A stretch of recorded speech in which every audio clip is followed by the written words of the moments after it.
Sa video na ito mga ka-dreamers, andito na naman tayo sa ilog para titingnan yung ating mga taan. Kaya lang sa pagkakataong ito mga ka-dreamers, bumaha pala. Kaninang madaling araw, medyo may kalakihan yung tubig. Kaya hindi tayo sigurado kung may naanod sa ating mga taan. Sana safe yung ating mga taan. Dahil sa may kalakihan po talaga yung baha kagabi, umaabot dito sa area na to. At dito na nga tayo sa unang taan natin. Ayan, wala pong sinyalis na may kumain sa ating pain, dahil sa malaki siguro talaga yung baha kagabi. Pero titingnan pa rin natin dun pa sa gawing itaas. So yung pangalawang taan natin, ayan, naanod. So sumabit yan sa may kahoy na yan. Kaya lang di natin basta-basta ngayon malapitan siya, dahil sa may kalaliman pa yung tubig. Hintayin natin humupa. Salamat sa Diyos, kahit papano ay ligtas. Andiyan sumabit, may magagamit pa tayo susunod na araw. Oops, dulas. Laki nga yung baha talaga kagabi. Madaling araw na dumating. Kasi nakakuha pa tayo ng igat kagabi. May blessings pa tayo. Nagkaroon pa tayo ng hapunan sa kaagahan na ngayon.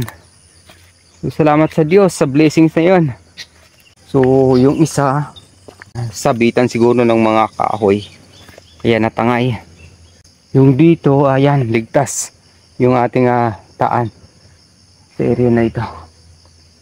At meron pa tayo isa doon sa itaas, pero sa pagkakataong ito, iwan muna natin yung ating mga gamit dito, yung camera, para ligtas. Medyo malalim yung tubig. So ayun mga ka-dreamer, safe yung ating taan. Sayang, kinainan sana.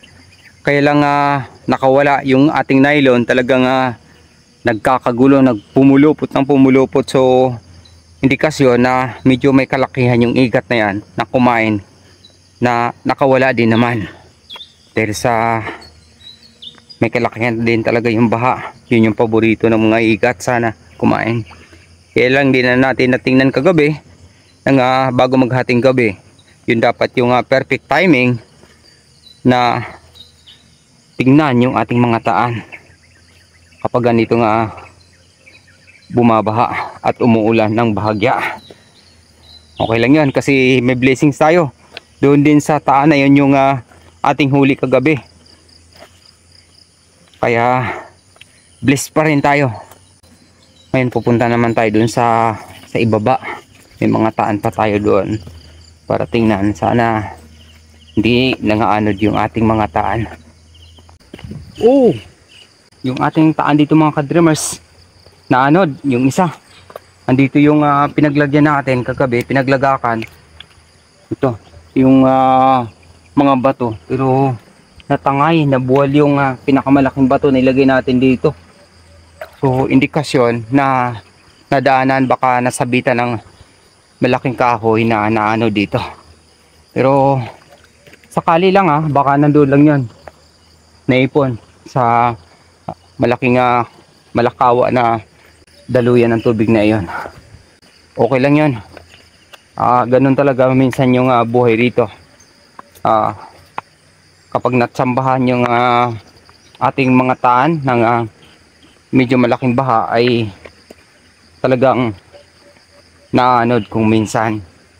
Pero titingnan pa natin yung ating mga taan doon sa dulo, sa baba, dakong ibaba, sakaling mayroong blessings. Ika nga, unang-unang pray natin, sana ligtas yung ating mga taan para may magagamit tayo mamayang gabi uli.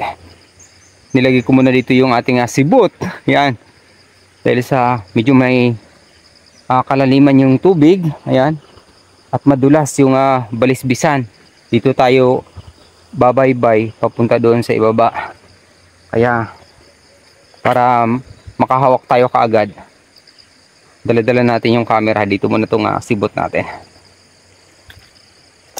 So yung baha na to, posible dun sa Caloocan River nagmumula dahil sa maputik di doon sa isang ilog, dahil yung dakong itaas nitong ilog na ito ay mala letter B as in Victory yung hugis, magkasalubong yung dalawang ilog bago dumali dito sa pinakamalaking ilog. Ito yung tinatawag na Mukas. Ayun, yung isang taan natin, tanaw ko na, wala na. Sa may bandang mabatong area. Ganun yung sitwasyon mga ka-dreamers. Ito yung isang taan natin ligtas. Yan, sumabit yung mga dahon ng kahoy. Kung dahon lang ng kahoy, safe pa po siya. Pero pag yung kahoy talaga ay matatangay talaga. Ayun, ligtas yung ating taan dito. Natingnan na po natin lahat yung ating mga taan mga ka-dreamers. At dalawang taan yung tinangay ng baha. At posible ariyan dyan sa lawa na yan, natitipon lahat. Pero di po natin pangahasa na kunin po yun dahil sa sobrang lalim po niyan. Di po tayo magaling lumangoy. Kahit na nga baga, yung kagalingan natin, wala pong nangahas na sumuong dyan sa malakawa na lawa na ito ng ilog. Ito yung sinasabi kong food basket area. So dyan titipon yung napakadaming kahoy. Dyan sa may kawayan na yan, nasa gitna. Sisilungan ng mga isda. So dyan na yan. Hayaan na natin dyan. Bibili na lang po tayo ng panibago. Although meron pa tayong magagamit mamayang gabi. Pero sa pagkakataong ito, wala po tayong huli ngayon. Sabi ko nga, wag po tayong mawalan ng pag-asa. Dahil sa everyday is blessings. Yung pagising natin ng mga ayos, yung bagong hininga at kalakasan na pinagkaloob sa atin ng Diyos, ay dapat po natin pasalamatan ang Panginoong Hesukristo. Kaya salamat po Lord Jesus Christ sa bagong hininga at kalakasan na pinagkaloob niyo sa amin dito sa ibabang lupa ay para nang sa langit.